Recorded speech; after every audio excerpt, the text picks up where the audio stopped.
Ladies and gentlemen, welcome to Conquer with Chris, the podcast you don't want to miss. We have a very great guest today, Kim Ward. Kim, welcome to the show. Thank you, Chris. I'm freaking excited to be here, man. Glad to have you. I've known Kim for a little over 6-8 months now, and she's doing real well in her own personal business. Just had a book launch.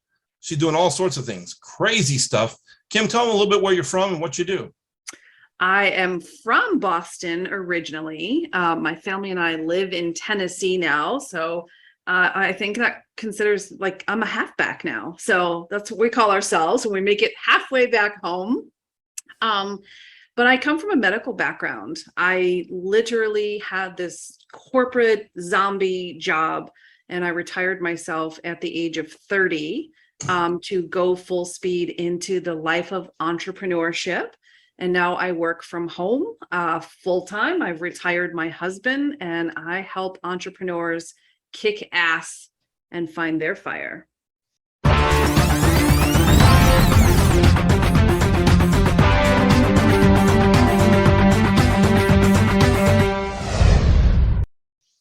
Gotcha. Great.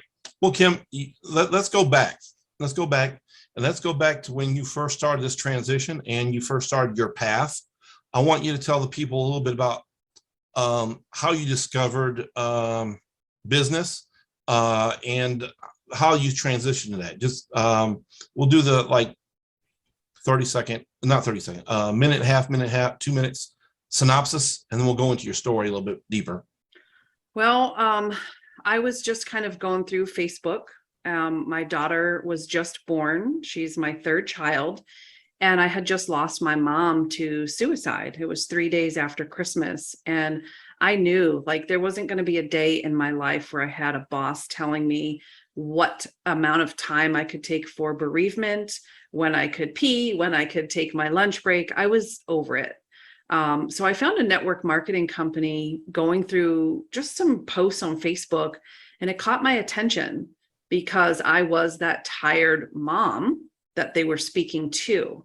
So I tried the products, fell in love with the products, and I just went full speed ahead into the business side, doing everything wrong, taking what I knew from my corporate world and trying to apply it into the online space didn't work for me. So after 4 months of business, all I had to show for it was crickets and cobwebs, man. So when you say do everything wrong, were you spamming people and stuff? Oh, dude, I was spamming people. I was very much branding the company, not myself. I was a walking billboard for the company. If someone chose not to purchase my products, I was unfriending them. Oh, it was really bad. No, I'm not laughing at you because I'm laughing because we've all done this kind of stuff, right? So tell them, was there an aha moment, or did you run into something that changed your mind on how to do what you do? It was a series of aha moments, just different situations, different people. I found different trainers and different mentors that were willing to challenge my perspective and what I knew. Back then, Facebook Live had just come out. It was literally brand spanking new.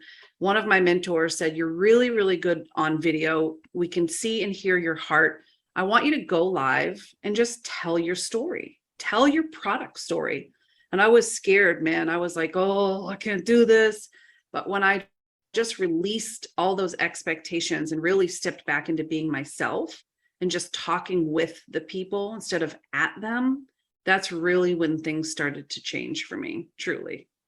So what I'm hearing is you started to walk in. I think we had this conversation before, but for the sake of the audience, you started walking integrity and authenticity for yourself, being the real you versus somebody hiding behind a company or a product. You started just sharing how it affected you and the outcome that you got. So that way people could see that authenticity, that integrity, versus you trying to kind of be pushy and salesy. You were just saying, this is what I do. I've been taking this, and this is the effect it had on my body, my mind, and the people around me. 100%, man. That's it. Couldn't have said it better myself. So you went to that place and things started turning around. And I'm sure there was, like you said, there's levels of aha moments. So let's hear the next or one of the other aha moments down the trail. So I think for me, it's like once I started to establish that core group of people, that audience that was like, we love her, we know her, we like her, we trust her, because I was willing to show and be myself, I realized that once I built that foundation, I had earned their trust. I had a little bit of influence and a little bit of credibility. So I decided at some point in time, probably like most people, that company wasn't for me, whether it was comp plan or whatever the case may be. And I decided to launch a new company, Ground Floor Opportunity. And I was like, let me try this. Let me apply the new things that I learned from this previous experience, see how it goes here. And so I called my friends. I picked up the phone. I literally called them, unplanned, unexpected. I'm like, I found something. And it would mean a lot to me if you just kind of take a peek at this. And lo and behold, I hit the top rank in that company on my ninth day. Ninth day. And I had to Wow. sit there and pinch myself because not too long ago, I was really struggling in this business, trying to figure out how to earn a little bit of commission, how to rank up, how to do. And now here I am, like looking back and going, holy crap.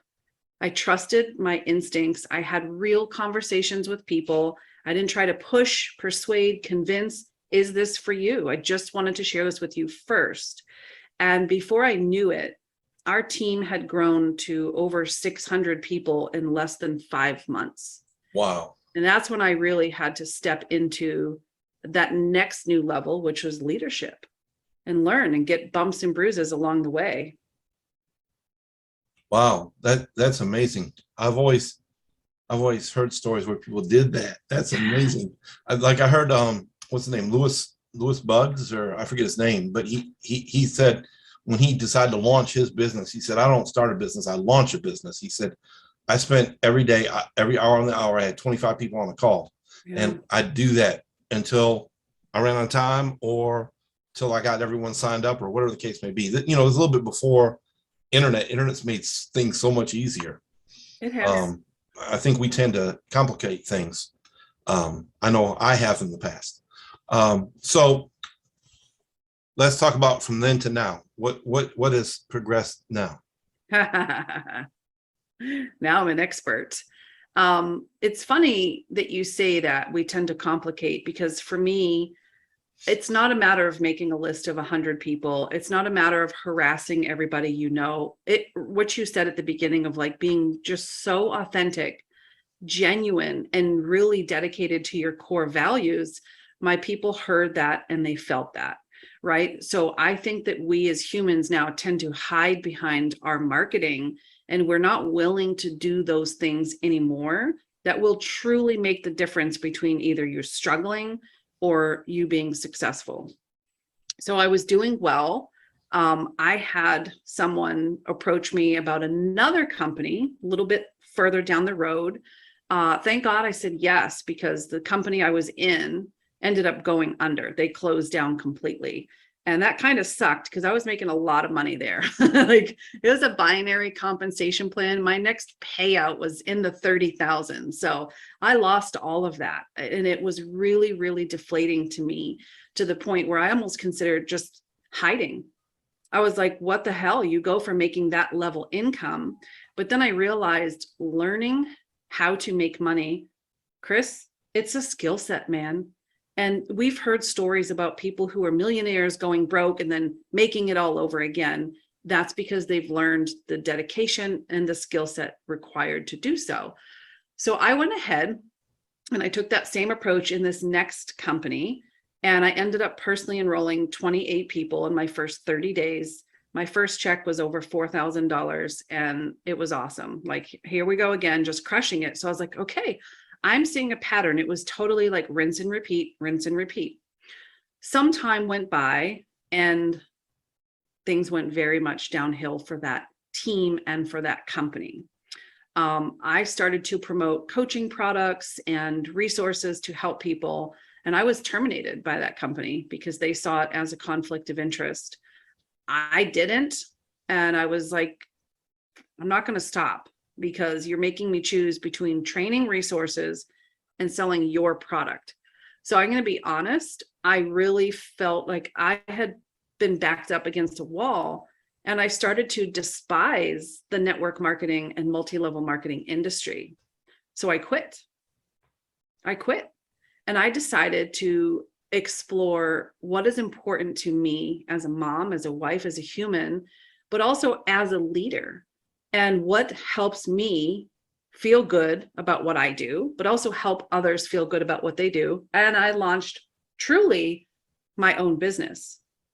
I became self-employed, and here we are back in the world of where am I? I'm not in corporate America. I'm not in a network marketing company. So I'm really trying to navigate these new hallways and figure out where do I fit in the world. And it was a struggle. So we had retired my husband from firefighting, but my business wasn't quite where we needed to be financially, my true business. So he went back to work doing construction. It was really difficult. You can understand as a man, the breadwinner, right? And he goes working once every 3 days to now 5 days a week doing hard ass core construction work. And I'm just sitting over here kind of figuring out what I'm doing. How do I make the money? How do I get the, thing? And the day came, he was only making $600 a week. I was allowing myself to let my husband get banged up, beat up, and abused for $600 freaking dollars a week because I was too lazy to make those phone calls for my own business. So what's wrong with me, Chris? Why can I do that for network marketing companies? And when it's someone else's name? I got a question. Was the phone had lead on it? Did Nope, no lead. Oh, okay. No.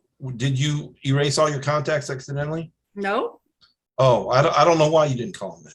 As a matter of fact, I think my contact list grew in the years that I had built all these companies. And I think this is common for a lot of people. And this is why affiliate marketing is so cool, is for some reason, there's a little disconnect in our mindset of like, oh, I can sell Chris's products all day, even if I'm making a little commission. But when it comes to putting my name to it, then I shrink, and it's fear. It's fear derived. You agree with that? Because you were going to say something. I was going to say that's interesting because I think because your name's on it, you feel like it has to be a step above.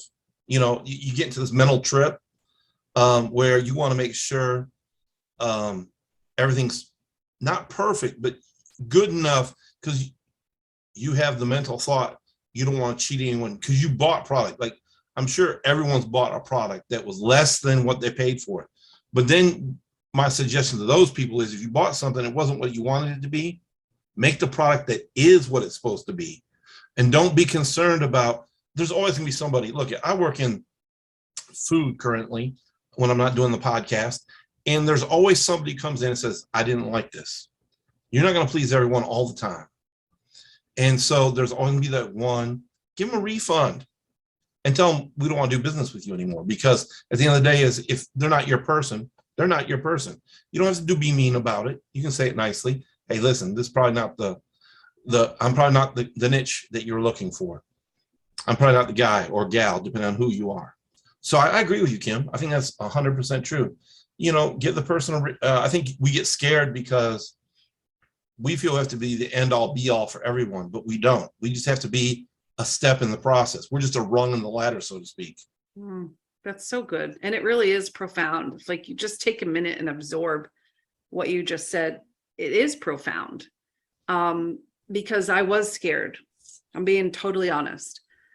And I decided, look, you have to shit or get off the pot. No one's going to do this for you. You have to do this yourself. And my husband called me one day and he said, babe, have you got us?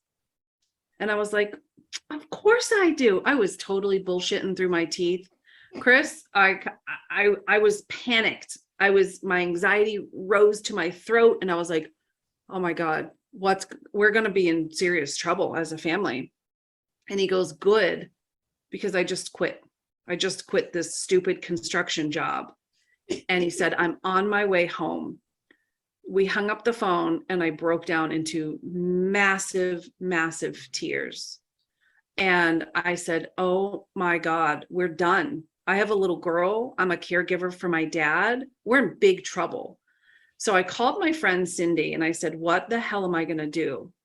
And she's like, will you stop? And this was another moment. It was like, we can't see our own blind spots, right? But we also sometimes don't give ourselves credit for truly how great we are. And she's like, Kim, you already know what to do. Get off your ass and just do it. So I created either 4-step, I think it was a 4-step like daily method of operation. I was now having to face my fear head on, whether I liked it or not. I had no choice. And I showed up online to make those connections, to reconnect with people, to put myself out there. And literally on just Facebook alone, in those first 4 months of the year, January, February, March, and April, I generated $64,000 from just my personal Facebook profile by doing the things I was avoiding doing when my husband was employed, because it was easier for me to make excuses than it was to show up and do the work. You know, I've been listening to Stephen Covey recently, 7 Habits of Highly Effective People, and I think one of the things is going back to something you said earlier, is like we have a circle of concern. It's usually greater than our circle of influence. Some people, it's exact same size, but most people, and some people it's greater than, but most people are concern levels greater than our circle of influence. I think sometimes we get caught up in what happens if these people don't buy. Well, that's good, because they probably would have been for you anyway, right? They probably cause you headaches and trouble and concern the whole time you're dealing with them. And just find the right people. That's all you have to do. Our job is to sift and sort, right? Our job is to figure out our target audience and then move forward. As we're moving forward, we just take a moment and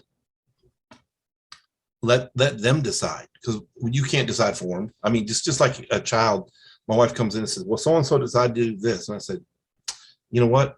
Good for them. I can't force them. God doesn't even force us. I mean, at the end of the day is he's chosen to give us free will. So at the end of the day is you don't want the people who don't choose you. And so it's amazing.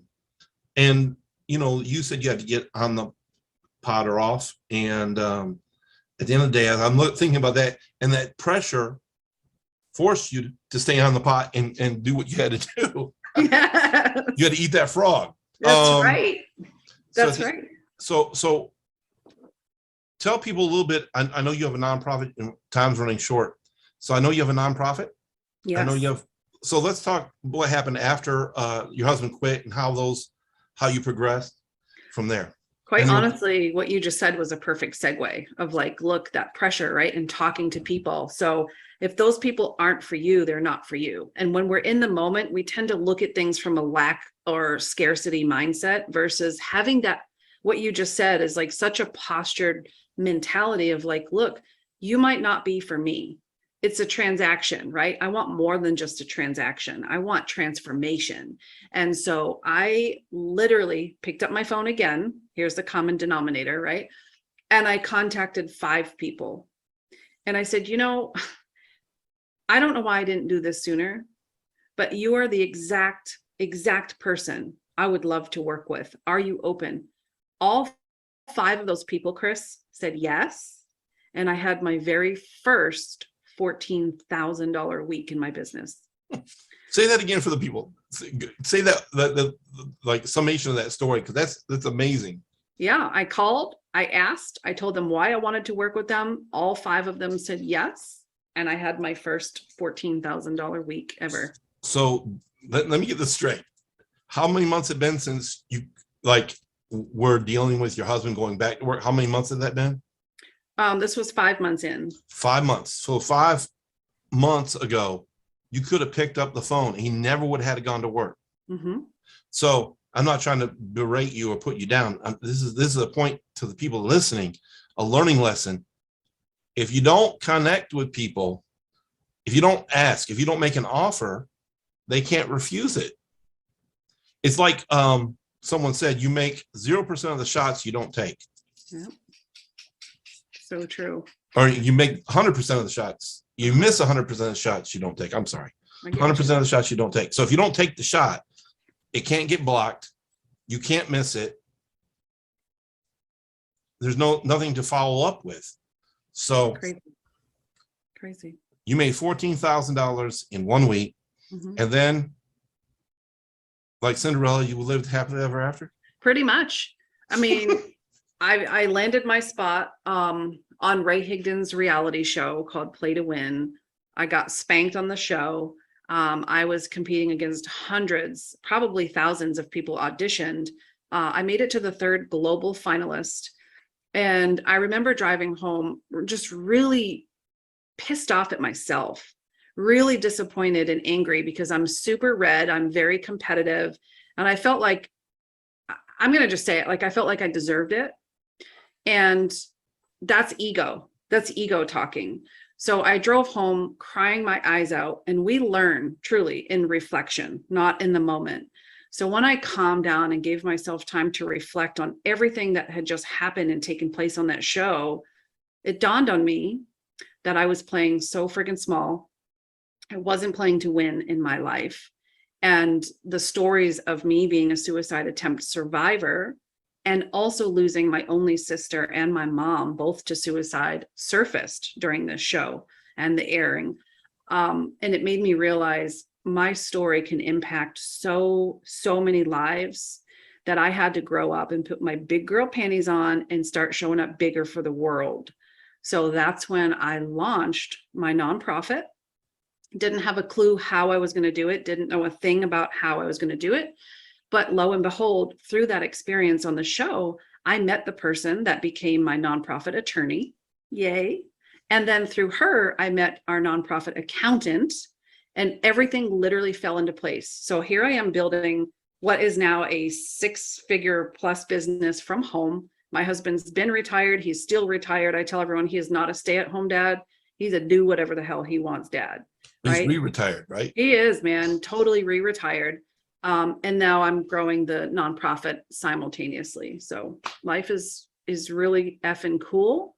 And if I hadn't gone through all of those bumps and bruises earlier, I wouldn't have had that stuff to reflect back on and say, wow, those really helped me grow personally and professionally.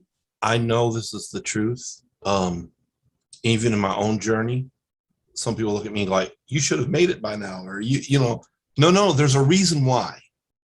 We don't know all the reasons. We don't know all the challenges. Heck, I don't even know all of them. So the thing is this, is when you get to that, and it's not a spot but I use that word because that's what people can kind of refer. When you get to that level, you're not satisfied where you're at. There's more people you can help. There's more people you can touch. There's more ways you can participate and influence. As Stephen Covey said, you're always growing your circle of influence. You're always growing. And then also your area of concern grows, not necessarily at the same rate, but your area of concern grows because now you're trying to look out for people you had no clue. Like before you had that moment at Higdon's thing, you wouldn't have thought nothing about trying to really help people with your nonprofit because you didn't have one. You didn't think about it. But now you're the perfect person for that because what you've been through. And I always say, whatever mess you've been through becomes your message. Mm-hmm. Whatever trial you've been through becomes whatever test you've been through becomes your testimony. So at the end of the day is can't look down upon where you're at or what you've been through. And every struggle, just like you're a rung for someone else, every struggle is a rung for you to climb out. And even though it doesn't look good, doesn't feel good, always use the scripture as iron sharpens iron, man sharpens man. There's a whole lot. If that iron could talk, that iron would say, get that other piece of iron away from me. It doesn't feel good. I don't like it. It's causing me to get hot. All that stuff. If that iron could talk, it wouldn't. It'd give up. It'd be like, I don't want this. And then the day is sometimes the pressure comes because you have to change. You can't take a piece of coal and make a diamond without pressure. So if you had one thing that you wanted to, one thing you want to share with the people, closing thought, and then also if you have a favorite quote.